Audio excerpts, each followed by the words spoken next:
Hey guys, Brian delivers you the goods here. I'm returning to you. Sorry about that. That was my uh, notebook that I was flipping over. I'm returning to you for a album review again. This one is for the new Bad Wolves album, Die About It, that I got a chance to listen to for myself to see what I was going to think of this record for all 13 songs. So at least they only dropped 3 singles, so that's good on them. 3 out of 13 songs, so at least we still had 10 songs to be excited for this album.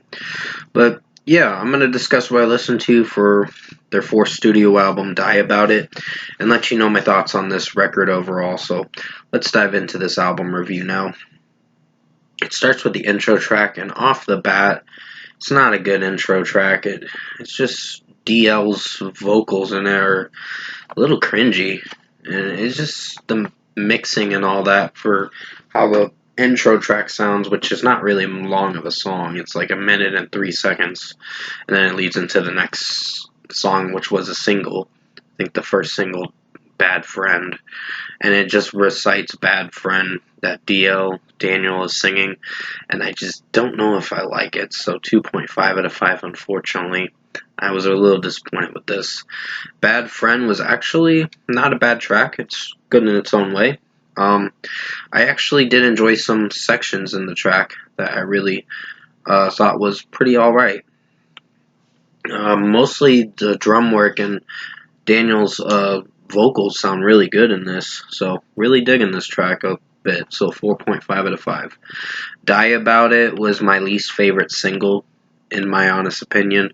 When I first listened to it in September or October is when it came out, I was very disappointed with this track because of how experimental it is. I mean, it's good that they're trying to go out of their comfort zone and for this album and trying to mix it up a bit with this album. I appreciate that about the band. And give me a second, guys. Gotta pause the video. Sorry about that, guys. Had to pause the video for a moment. My mom was calling me for something. But pretty much Die About It's getting a 2.5 out of 5. I wasn't really a fan of this track. It's just a little too cringy with how Daniel was rapping. And then the scream sounded a little childish and kind of cringy in a way. Savior is actually not a bad track. The next song. I actually did like some vocals from Daniel in this one. I think his clean vocals are probably the best aspects about this band, but the screaming vocals I just can't connect with. I don't know, it does okay, but it just doesn't sound the same like with Tommy Vex and all that, so pretty much 4.5 out of 5 for Savior. Not a bad track, just I didn't hate how it sounded with Daniel's clean vocals, so it was good for what it was. And then comes Hungry for Life, one of my favorite songs. Did not think I'd like this track with how experimental it was, but it actually executed well. Daniel's clean vocals sound really amazing in this track. His regular vocals sound really good. The lead singer of Bad Wolves, so really enjoyed this song a little bit, and the lyrics were pretty interesting. And just the overall melody really hooked me to the song, so 5 out of 5. Legends Never Die, I gotta say, in my opinion, this song has grown on me a lot more. I mean, the rapping, yeah, that's okay, I guess, but honestly, this song has grown on me because of how Daniel is singing majority of the track in a good executed way with how it's overall sounding. And this track is going to get a 5 out of 5 now, because I did enjoy some moments of it. The melody is pretty interesting, and it kind of is a little groovy, I guess. NDA is a solid track. I don't hate this track for what it goes for. I just am like, it's fine. It is 5 minutes and 12 seconds, so it is a little lengthy. But overall, with how it sounds, sorry, my nephew's wanting in my room. Pretty much, NDA is just one of those tracks that is a bit experimental, but it works to a degree, and sometimes it's iffy. So I'd give it a 4.5 out of 5. Move On is actually not a bad track for what it sounds like. Give me 1 second, gotta pause the video. Sorry about that, my nephew was banging on my bedroom door or whatever. Wasn't really liking that. Basically, Move On is a solid track for how it sounds. I think the chorus is probably the best part of it.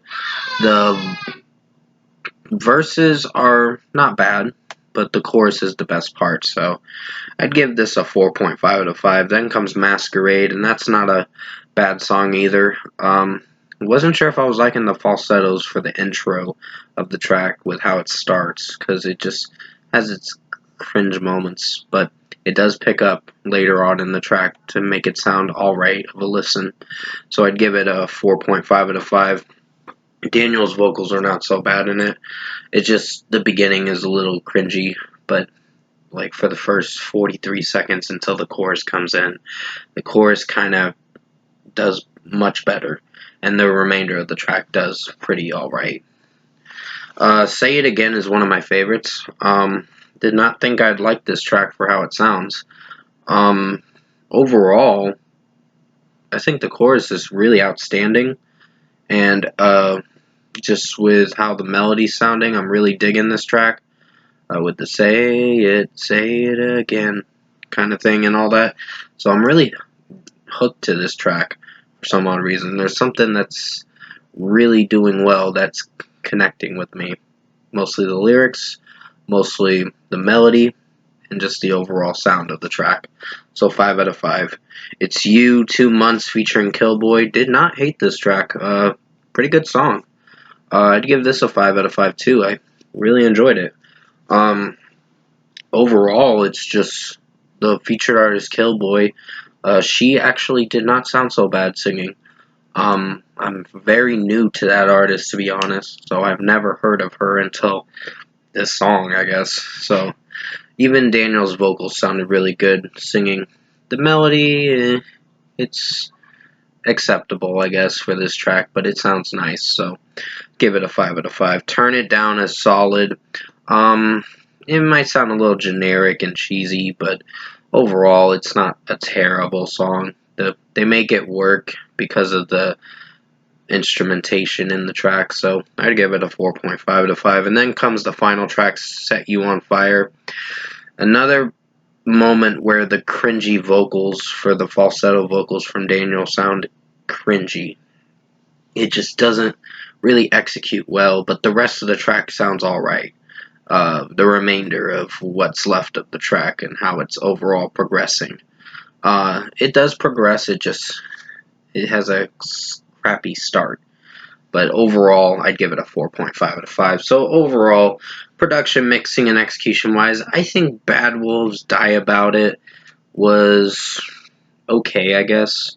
I think it's weaker than the last album. Maybe meh, I guess. I was a little disappointed with 2 songs that really ruined the rating a bit. That really is going to tarnish the rating a bit. Technically, I should have given it a lesser rating than a 6, but personally, yeah, that's what my rating's going to be. First score for me, I'm giving Bad Wolves Die About It a 6 out of 10. It's meh. Honestly, the first song and the third song really ruined it. The rest of the album doesn't sound bad, but it's just those 2 songs kind of ruined the rating and reception for this whole album. The intro track and Die About It, the title track, being one of the worst tracks for this album. And unfortunately, it is a bad song. It just, I don't know, I'm just not connecting with that track for some odd reason, and still not. And yeah, 6 out of 10 for Bad Wolves Die About It. I'm sorry I couldn't give it a higher rating. It's just, I have to give it the score that I feel that it needs. And to be fair, it needed a 6 out of 10. So 6 out of 10 for Die About It by Bad Wolves. Thank you for watching this album review today.